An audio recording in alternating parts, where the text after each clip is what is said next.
Hey, Juventini, welcome back to the All Juvecast channel, where it's all Juve all the time. You know the drill. I'm going to bring you the news surrounding Juventus to December 28th, okay? And we're going to kick it off with news that Juve is potentially ready to sacrifice De Ligt in order to get Vlahovic. Of course, this is one of the rumors is that De Ligt's future is uncertain at Juventus. So, in turn, Juventus would be paid handsomely. So, of course, there's no surprise that eventually some of these papers and these sources would put the two together to make some stories, to get some clicks and whatnot. But the question remains for everybody.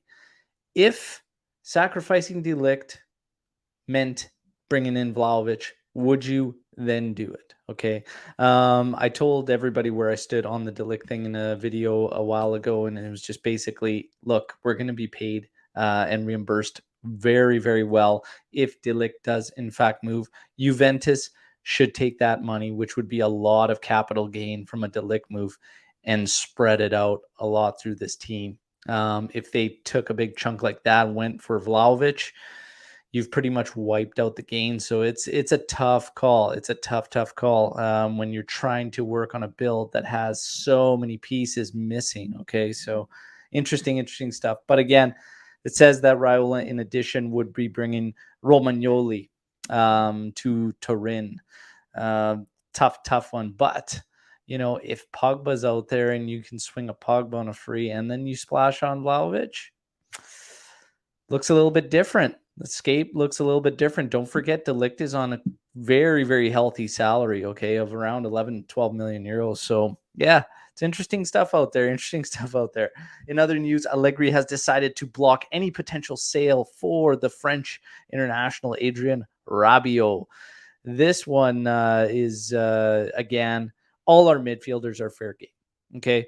I don't see there being a block from Allegri on Adrien Rabiot. I can't see it. The fact that he's on a free raises his on the priority list if an offer does come in, because there'd be, again, a big capital gain. So yeah, I don't see him as being untouchable or blocked by Allegri. So I'm going to say that's a negative on that one. Lacazette has apparently been proposed to Juventus, and the Bianconeri management is weighing up the possible situation of the deal. Milan also likes the player who's trying to find himself a new suitor, definitely in the summer. But there is potential there in January. See what happens. Lacazette. What do you think about Lacazette? Would he be amongst somebody we should be looking at, maybe stopgap options?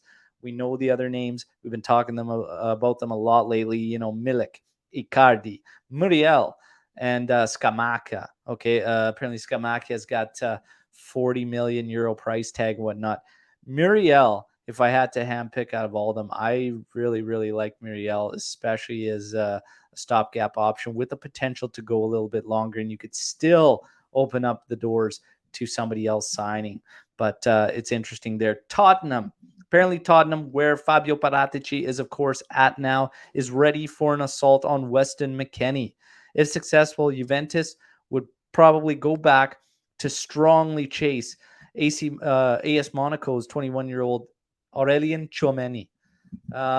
My question to all you, Juventini, if you had to handpick out of the two of them, would you rather continue to build with McKennie or bring in Tchouameni?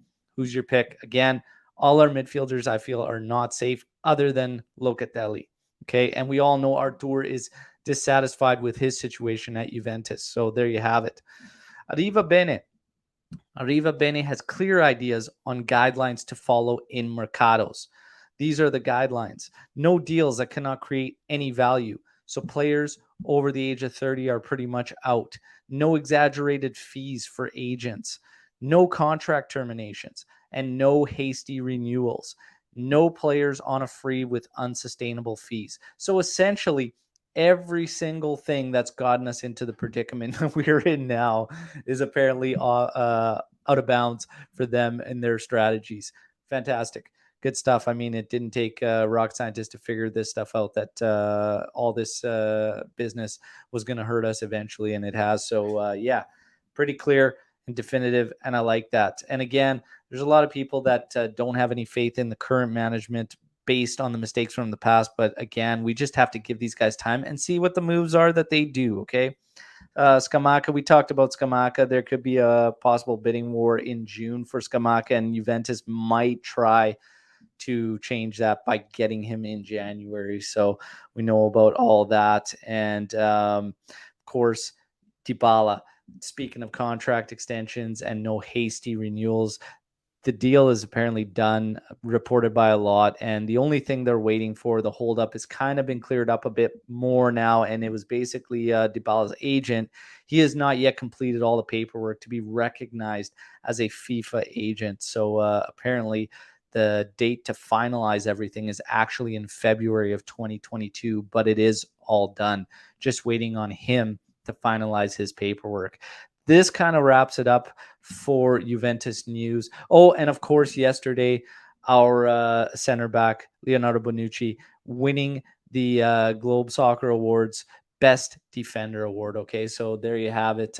That's it for the news. Again, stay tuned this week. We're going to come out with some cool little episodes. We've got the All or Nothing feedback from a couple panelists here, and we've got 2022 second half of the season prediction and preview episode. Okay, and we're going to take some clips from the previous one at the start of the season, which will be a lot of good laughs. Trust me, we're working on getting the clips out there, and some of these predictions were just it's funny to look back on and how wrong we were. Oh man, make sure you stay tuned and check those out. You're going to want to get a good laugh in.